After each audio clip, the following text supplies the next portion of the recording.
Hola chicos, Ciencias Naturales 42. En estas relaciones de los microorganismos con el hombre, que hemos visto pues los utilitarios y en concreto las fermentaciones, tenemos que seguir con los siguientes, con los parásitos.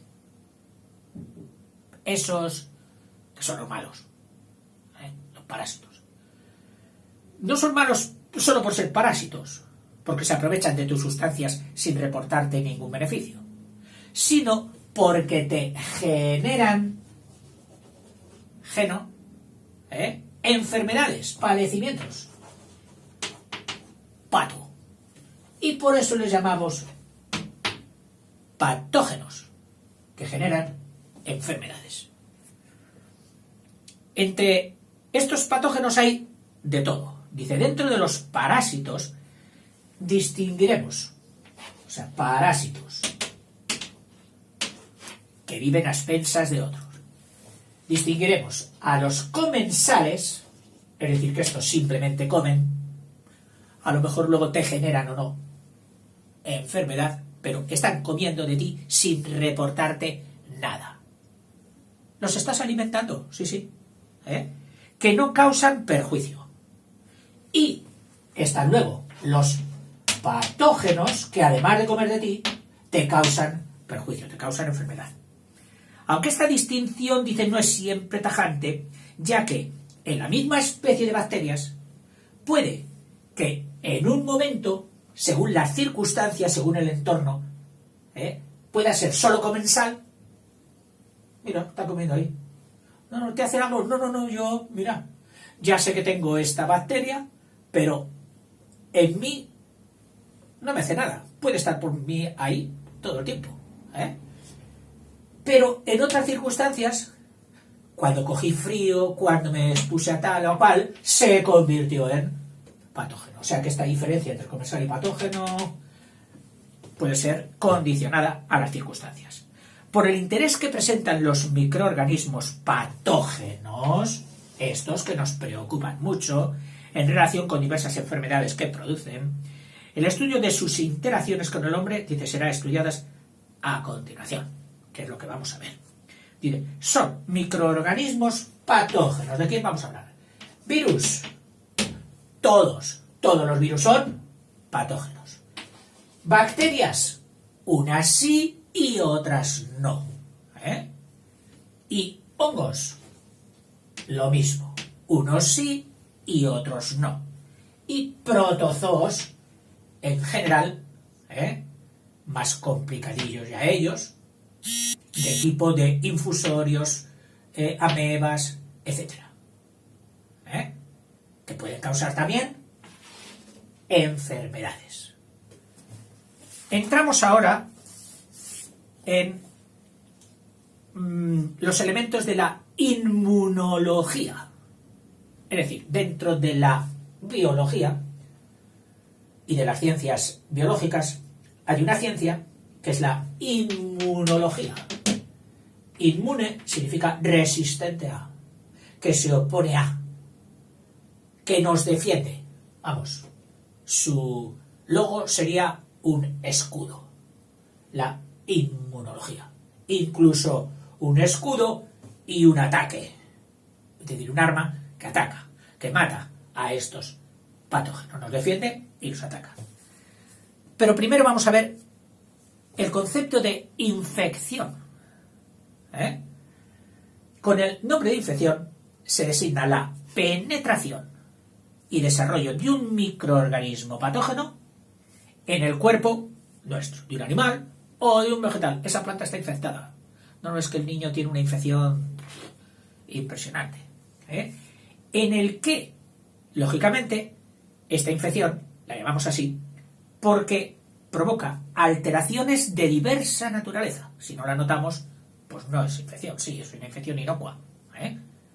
Dice, y provoca las alteraciones o bien en los órganos o en las funciones que estos desempeñan. Es que no veo bien. Es que tiene usted una infección. Oiga, pues no la noto. Y el ojo, sí, pero tiene usted una infección. Al ojo usted no ve bien. Es decir, la función que tenía que hacer el ojo ya no la ve bien. Ya no funciona bien. Se produce un estado de anormalidad denominado, pues, enfermedad infecciosa. Sí, es una enfermedad infecciosa. Se puede llamar también infección al proceso de invasión y multiplicación de los virus bacteriófagos en el interior de las bacterias. Es decir, la palabra infección no solo la empleamos para cuando nos invaden a nosotros, sino cuando el virus invade a su víctima, a la bacteria. Esto también se llama infección. Vamos a centrarnos en el estudio de los procesos infecciosos producidos por bacterias y virus y sus consecuencias en los animales superiores, concretamente en el hombre. Y vamos a hacer un mini repaso por las enfermedades con patógenos. Las alteraciones que producen los gérmenes patógenos son debidas a sustancias venenosas que expulsan. Es decir, un patógeno expulsa una sustancia. Esas sustancias, que son tóxicas, por eso se las llama toxinas. Son sustancias químicas de naturaleza muy variada y a veces muy compleja. Las toxinas. Desde el punto de vista de vida de organismo infectado, las toxinas son sustancias ajenas a él. Es decir, las sustancias, desde el punto de vista del organismo infectado, son sustancias ajenas. No tienen relación con el hombre. No las había fabricado él. No había vivido con ellas. Son sustancias ajenas, las toxinas.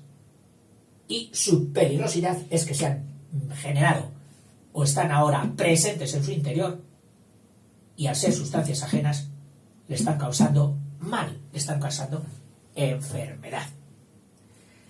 Estas toxinas no le benefician en nada, no tienen para él ninguna utilidad, ni funcional, es decir, no le mejoran sus funciones, ni estructural, ni para sus estructuras moleculares. Vamos, definitivamente no son aprovechables por el organismo.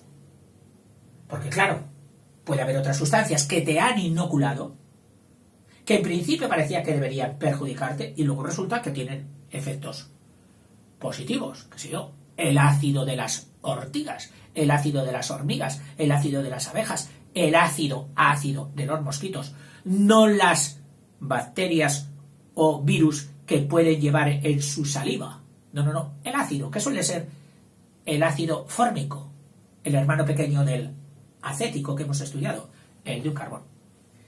Que fíjate, se llama fórmico porque empezó a ser observado en las fórmicas, en las hormigas, que químicamente con la nomenclatura moderna se llama el metanoico, de un solo carbono. Dice, desde el punto de vista de los microorganismos patógenos, las toxinas son productos de su metabolismo, necesario para ejercer sus funciones vitales. Es decir, bajo nuestro punto de vista, son extrañas. Ahora, bajo el punto de vista de ellos, son sus productos, son sus alimentos, estas toxinas. Es decir, que estos mismos líquidos, estos mismos cuerpos químicos, para nosotros extraños y perjudiciales, y para ellos, para los patógenos, vitales. Es de lo que viven y lo que hacen. Lo han hecho con su metabolismo. Dice, ahora bien, el problema lógicamente se le plantea al huésped cuando estas toxinas no solamente no las puede aprovechar, que sería lo de menos. Oye, pues no las aprovecho, pero ahí están. No, eso sería lo de menos. Sino que además le producen un perjuicio. Aparece entonces una interacción, una interacción de tipo competitivo. y yo no la quiero. Tú sí que la quieres.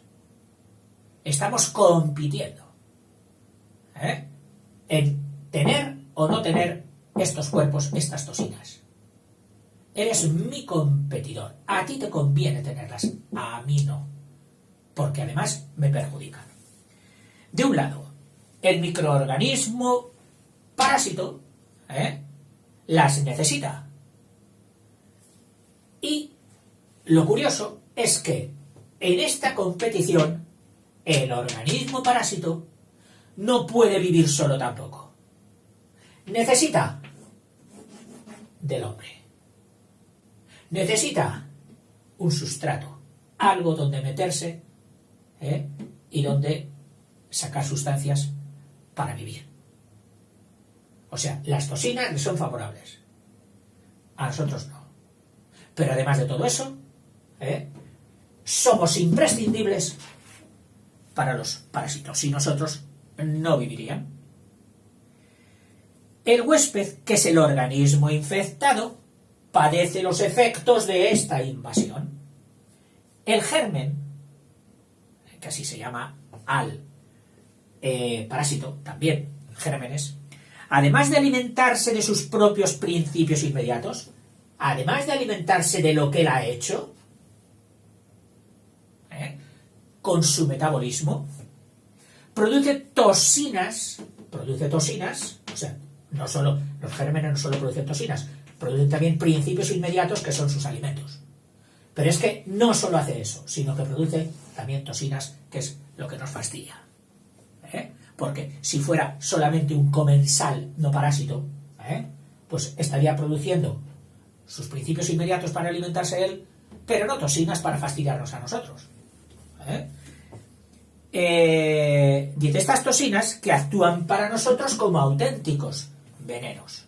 Estas pueden producir en el huésped unas alteraciones de las estructuras y de las funciones, como habíamos dicho ya antes, y en ocasiones incluso provocar nuestra muerte. Por tanto, si queremos sobrevivir, necesitamos repeler la invasión, que no nos invadan. No vayas por ahí que vas a coger una infección. Ponte esto, ponte esta crema, ponte esta ropa, ponte esta... Repeler la invasión, que no nos entren los parásitos. Y no solo esto, sino también, si han entrado, impedir su desarrollo. Impedir que se reproduzcan y nos llenen. Muchas veces nos habrán entrado unos patógenos de estos. Pero, pobrecicos, nuestro sistema, el sistema inmunitario, les ha bloqueado y ya no han seguido, no han podido. Vamos a ver cómo ocurre esto. Esta capacidad de agresión, esta capacidad que tienen de agredirnos, de infección, de meterse un germen patógeno, es lo que se denomina, es decir, su capacidad para meterse, es lo que se denomina la virulencia. Uy, este patógeno, esa enfermedad es virulenta. Se propaga rápidamente y es muy difícil atajarla. O sea, su agresividad es lo que llamamos la virulencia. Los sistemas de defensa del organismo infectado, o sea, por una parte la agresividad y por otra parte nuestras defensas, nuestros castillos. Y ahí vive el sistema inmune.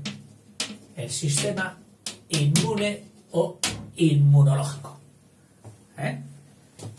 Vamos a ver ahora la virulencia de los patógenos.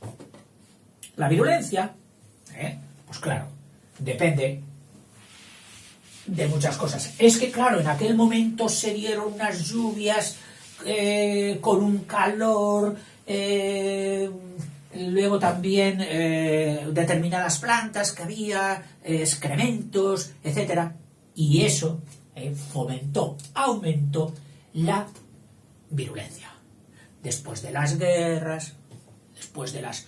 Bueno, antiguamente los romanos decían post festum Post festum, dos puntos, pestum, después de la fiesta, la peste. En aquellas fiestas que debían hacer ellos, que nos presentan como bacanales, con desórdenes, con todo tipo de excesos, pam, pam, pam, pam. Al día siguiente se quedaban todos medio... descuidaban la higiene, descuidaban la limpieza, descuidaban todo. ¿Y qué venía? Pues pestum, las pestes, las enfermedades infecciosas. Dice que la virulencia, es decir, ¿de qué depende para que un patógeno sea virulento más o menos? Más o menos virulencia, depende. Primero, de la capacidad, de dos factores. Capacidad de invasión, es decir, este patógeno se mete enseguida. Bueno, pero sí se mete con facilidad. Pero luego también depende de su mayor o menor producción de venenos, de toxinas. Es decir, puede ser muy intrusivo, que se mete rápidamente, pero luego apenas hace toxinas. Bueno, pues vamos a ir tirando. No. Es que además de ser muy contagioso, que es la expresión que se utiliza para su virulencia, hace muchas toxinas y muy malas. Entonces, todo ello decimos que es una enfermedad virulenta muy peligrosa. Hablemos de la viruela, de la peste negra, todas aquellas horrorosas de las que la humanidad parece ser que se ha librado ya. En cuanto a su capacidad de invasión, da lugar a la proliferación de los microbios patógenos en los tejidos y en el medio interno. Es decir, se meten en los tejidos, en el material del cuerpo humano, y en el medio interno del hombre. Las alteraciones orgánicas y funcionales producidas por la invasión y la proliferación de los microorganismos se debe, por una parte, a su simple acción mecánica. Es decir, es que esto está interfiriendo en el mecanismo del músculo, por ejemplo. Es decir, solo con su acción mecánica, que están presentes ahí, que ocupan un espacio, que molestan, que impiden realizar funciones. Eso ya sería una parte del malestar, del mal que nos provocan. Y puede ser si es en una zona solo, es decir, sí, mira, aquí se te nota, uy, esto está infectado. Bueno, pues eso, si es local, si esta acción es local, es lo que llaman un absceso. Un absceso. Y, no, tú tienes ya una gripe generalizada o un picor generalizado, no, generalizado, es decir, en todo. Entonces es lo que se llama, si es general, es lo que se llama una septicemia. Local, absceso. General, septicemia. Por otra parte, los alimentos celulares que nos roban, por otra parte, o sea, ya se meten en los tejidos y con su acción mecánica ya nos fastidian bastante. Pero es que además nos quitan, nos sustraen, nos roban componentes de nuestro cuerpo. Nos roban vitaminas, nos roban aminoácidos, y en el caso de los virus nos roban las nucleoproteínas, que son las necesarias para la reproducción de nuestras células. Y eso nos lo están robando estos parásitos, en concreto los virus. Producción de toxinas. Producción de toxinas. En las bacterias pueden ser de dos tipos. En las bacterias, la producción, o sea, estamos hablando de la virulencia, es decir, del peligro, del ataque, etc. Pueden ser de dos tipos. Endotoxinas, endo, que significa dentro, endotoxinas, y exo, que significa fuera, toxinas. A ver, ¿qué diferencia hay entre unas y otras? Entre las endo, venenos, endo, y venenos, exo.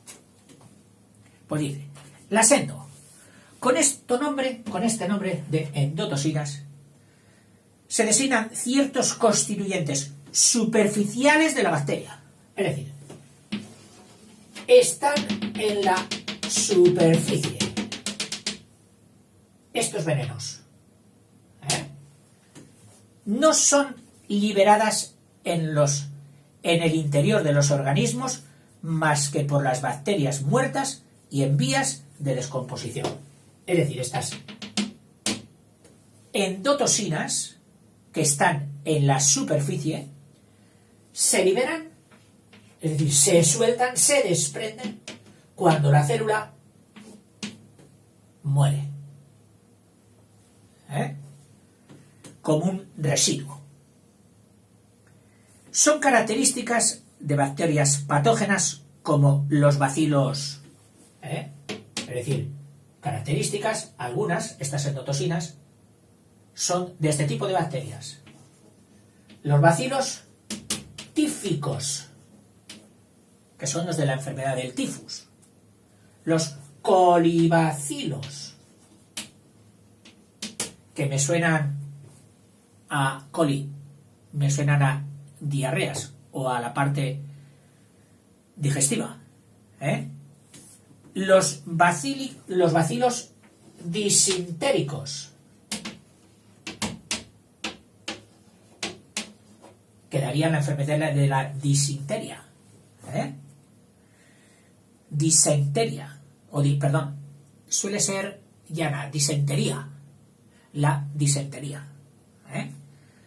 Los víbrios, que eran aquellas bacterias pequeñitas, pequeñísimas, pues mira, producen el cólera, que he puesto yo. El cólera, muy peligroso. Las brucelas, las brucelas, responsables, entre otras, de las fiebres de Malta, que tengo barruntado que salen especialmente en contacto con rebaños. Fiebres de Malta. Los meningococos, los cocos meningococos, meningo, ya sabes que las meninges son las capas que recubren el cerebro, la masa cerebral, se deben producir ahí, las meningococos, y los gonococos. Las meningococos pues serán de las meninges, darán la meningitis, y los gonococos, que son de las gónadas o órganos de reproducción humana, dando las blenorreas o blenorragias. Blenorrea es la expulsión de líquidos, flujos muy molestos y con picones en las partes íntimas. Bueno, estas endotoxinas que estamos hablando, estas endotoxinas son sustancias químicamente lipopolipeptídicas. Lipopolipeptídicas. La palabra maja, glucolipopolipeptídicas. Esto es, son moléculas complejas en cuya composición intervienen derivados de polisacáridos, diversos tipos de fosfolípidos, es decir, lípidos cuyo un componente importante es el fósforo, y polipéptidos, en diferentes proporciones según el tipo de endotoxina.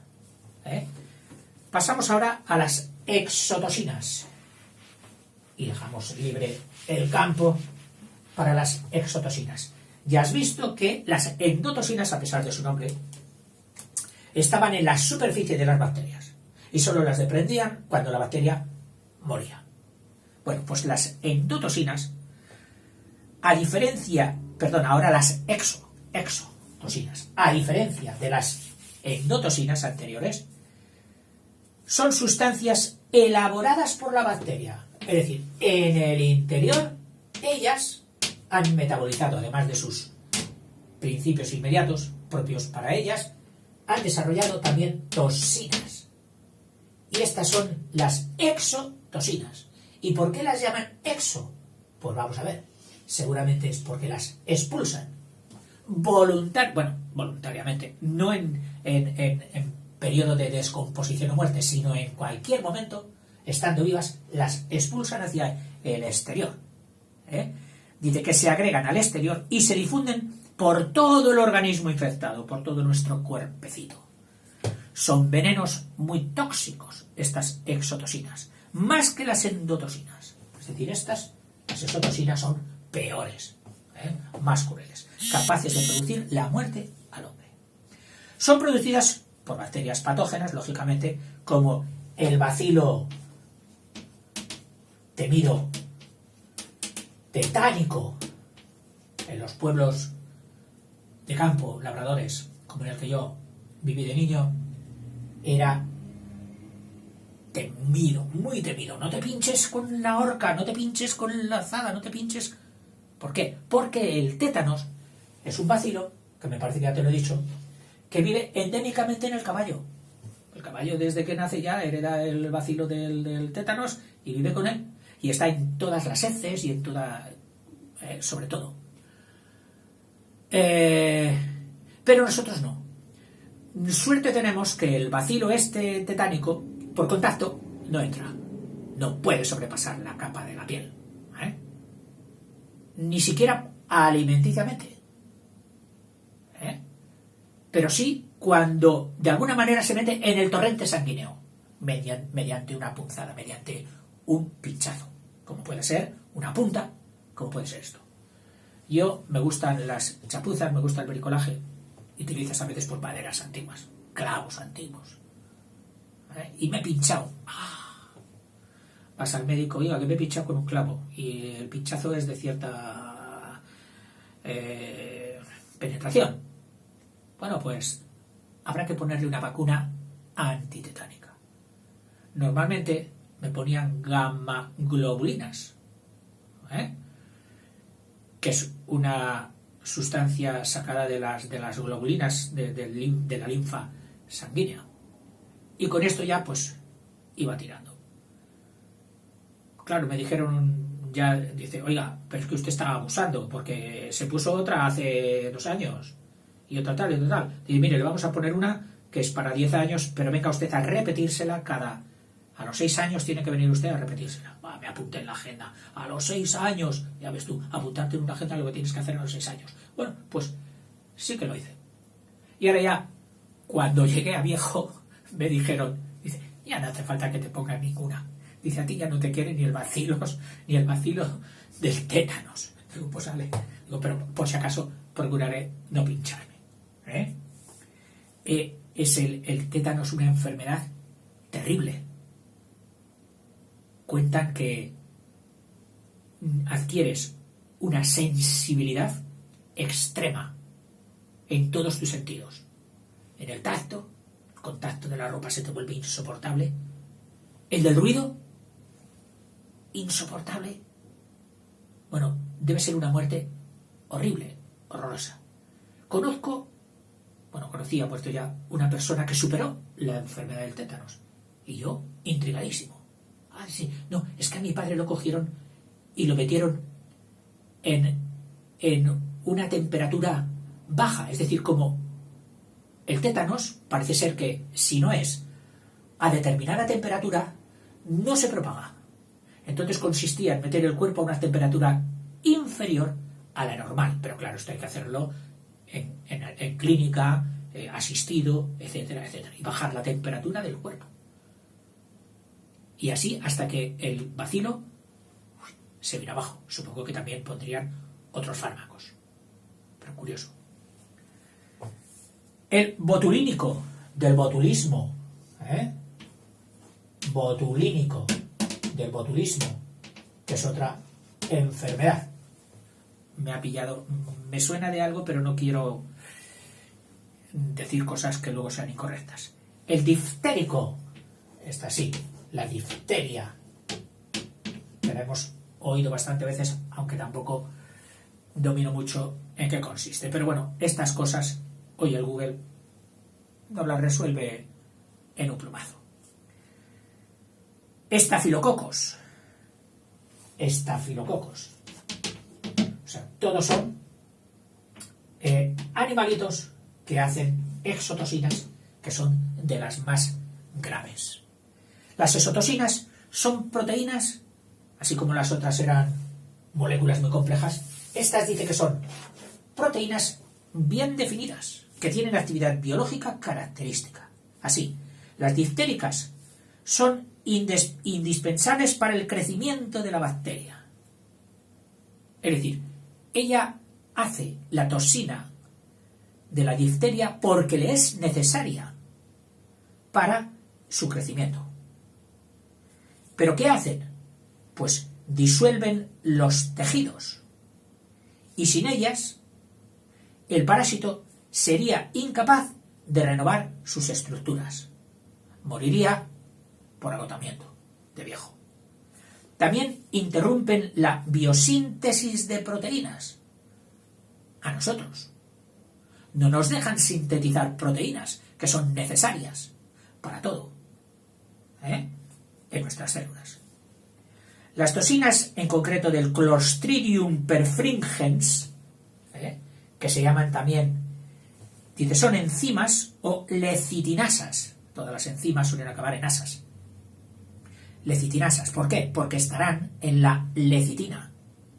Destruyen cierto tipo de fosfolípidos, que son las lecitinas, que son unas grasas, constituyentes de los tejidos del huésped. Es decir, nosotros necesitamos lecitina en nuestros tejidos.